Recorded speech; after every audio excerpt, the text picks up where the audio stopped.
Planning ahead and investing wisely for the future is something that must be a priority now to be sure you can maintain your standard of living and quality of life in your retirement years. This is something that financial advisor Hank Parrott keeps clients up with on a daily basis, and we're glad you're here today to kind of help us out, help us figure all this out, because it is a mystery to people who aren't financial experts like you. And this is one of the areas, even many advisors aren't really knowledgeable when it comes to things like Medicare, Social Security, and the effects that's going to have. According to the Employee Benefit Research Institute, the average 65-year-old couple can expect $300,000 in out-of-pocket costs in retirement just for health care alone. That's in addition to Medicare. Exactly. Wow. But when you add up Medicare, Part A, deductibles, coinsurance, Part B, premiums, Part D, premiums, Medigap insurance to cover all the deductibles and coinsurance, and then out-of-pocket drug costs that those premiums won't cover, you're looking at somewhere between $7,000 to $10,000 a year in out-of-pocket costs. Okay, so how are we going to get that money? What do you advise? Exactly. Well, this is what I do with my clients. And this is where planning is so important, and how you invest, investing safely. So a lot of times we can set up an annuity as an example that will provide that income, so that $7,000 to $10,000 a year coming into your bank account, deposited there every month.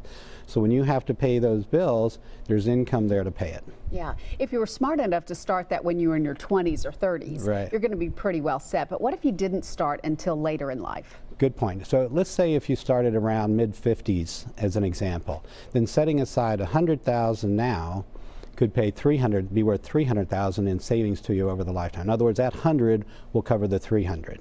Now, if it's later, then maybe we're going to need 150 or maybe a little bit more, but we can still knock a big chunk off that out-of-pocket cost. What if you don't have that much? That much money to set aside? Well, this is when it comes to savings, and that's the tougher part. And this is unfortunately for a lot of people one of the things that they're faced. If they haven't saved properly, when you hear about people, the heartbreaking stories that I don't have, do I pay for my groceries or do I pay for my prescriptions? Sure. That's one of the sad realities. So there are some things that we can do to help you reduce that cost, but those premiums are gonna need to be paid. And they're gonna come. Some of that's coming out of Social Security, what you're going to make there, and then some you're going to have out of pocket. Let's talk about Social Security. You can make a choice as to when you take it. Right. What's the smartest choice? And this is one of the things a lot of people, at age 62, that's the earliest you can take it. Then at age 65 is when you qualify for Medicare, and sometimes people will want to retire then when they've got their medical covered. The other is 66 to 67, depending, that's full retirement age. And then age 70, those are delayed retirement credits. That's the longest you can wait to get the most out of Social Security. And the answer is different for everyone. But getting it right could be a difference of $100,000 or more in money in your pocket. So we look at each individual situation, their health, their longevity, what their expectations are there, and then we determine what's the best time to take it. And again, that's why you really need an expert to help you. You've got to do an analysis. It's not just a one-size-fits-all answer to that. Right.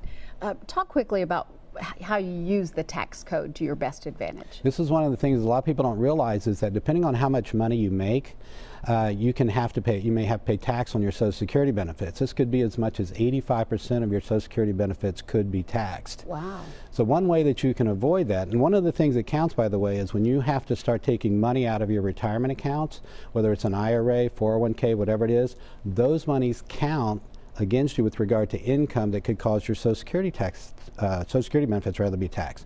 So we use plans that we put together, an income plan that allows people to reduce that taxable amount. All right, Hank, some great advice. Thank you so much for being with us today. Sure thing. Thanks, Meryl. We appreciate it. You can call in your financial questions to Hank every Friday morning at 8 a.m. on our show, Retirement Report. That's on News Channel 5 Plus, Comcast, Xfinity, Cable Channel 250.